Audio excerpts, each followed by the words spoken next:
Sadism, as I understand it, is not merely the crude enjoyment of inflicting physical pain upon another being. Its psychological essence lies much deeper.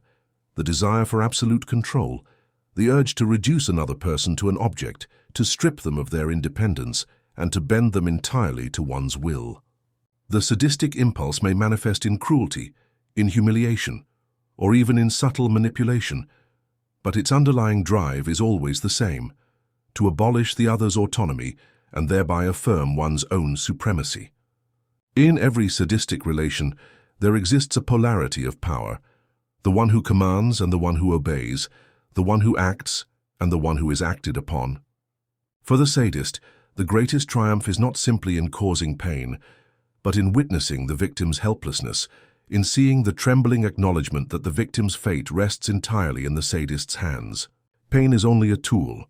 The true aim is possession of the other's will. It is for this reason that sadism has often been misunderstood when reduced to the sexual domain alone. While sexual sadism is perhaps its most dramatic expression, the phenomenon itself extends into all areas of human life, in the relationship of parent to child, of teacher to pupil, of ruler to subject. Wherever power exists without limits, there arises the temptation to exercise it sadistically, to transform authority into domination and responsibility into tyranny. At the heart of sadism lies the lust for power. This lust is not satisfied by equality or by the recognition of the other as an autonomous person. Equality threatens the sadist, for it implies limitation of his control. To admit the other as equal is to renounce domination, to accept boundaries. But for the sadistic character, boundaries are intolerable. His sense of security and identity depends upon transcending them, upon dissolving the other's will into his own. He must reign without opposition, for only then does he feel real and strong. One must not think, however, that the sadist is free in his exercise of power. In truth, he is as dependent upon the victim as the victim is upon him. The sadist needs an object to control, for without subjugation he is powerless. His sense of strength is parasitic. It feeds upon the weakness of others. In this way, the sadist is never truly autonomous. He can dominate, but he cannot be without the dominated. His power is thus an illusion, a compensation for his own inner impotence and insecurity. The psychological roots of sadism are found in this insecurity. The sadist fears isolation, insignificance, and helplessness. To conquer these fears, he attempts to dissolve them through the domination of others. If he can enslave another person, if he can make another's life or death depend upon his will, he feels that he has transcended his own weakness. In the mirror of the victim's submission, he sees his own imagined omnipotence.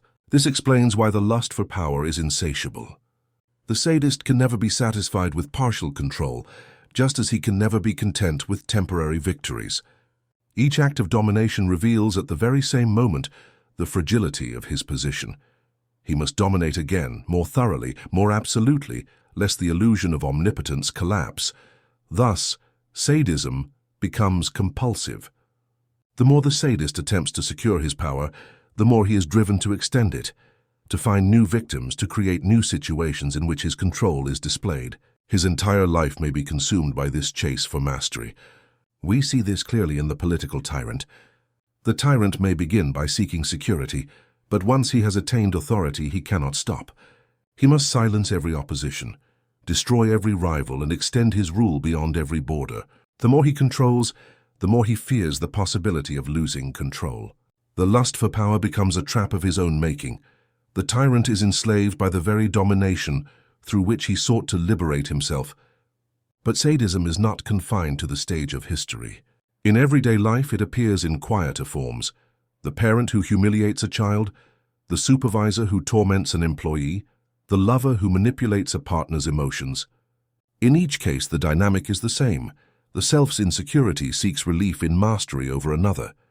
The sadist may cloak his domination in the language of love, duty, or discipline, but beneath the mask lies the same craving, the urge to own and to command. It is important to note that sadism is not a perversion belonging only to a few pathological individuals. It is a potential within the human character, ready to unfold wherever fear and insecurity are combined with opportunities for domination. Social structures can encourage or restrain it. Cultural values can disguise or reveal it, but the root remains. The lust for power, born of weakness, driven by fear and expressed in domination over others. If we are to understand sadism, we must not be deceived by its surface manifestations. The blows, the commands, the humiliations. These are only symptoms.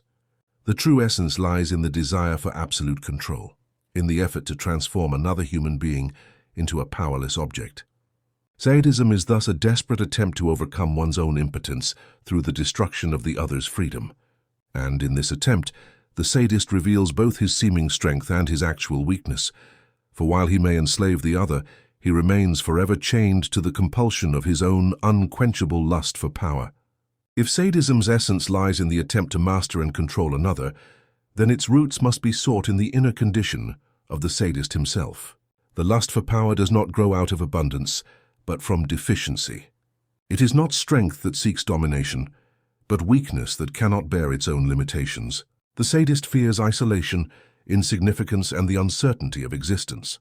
In response, he builds a substitute for inner strength.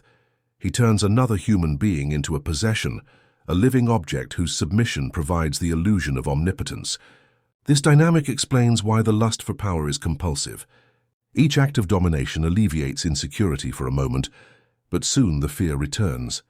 The sadist, therefore, must repeat the act endlessly.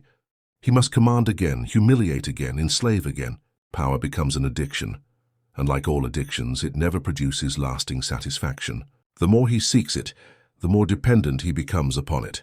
The apparent master is, in truth, the most bound of all, bound to his victims, bound to his compulsions, bound to the unquenchable hunger of his own fear. This cycle of sadism can be seen in countless forms. The tyrant who conquers nations is never content. He must extend his borders, silence every voice, crush every rival. The supervisor who abuses subordinates at work is never at peace. Each day requires a fresh assertion of authority, a new demonstration of superiority. Even in intimate relationships, the sadist cannot rest. The lover who manipulates or humiliates must repeat the ritual endlessly, for without continual proof of domination, he feels his very identity collapse. At the core of sadism lies a paradox.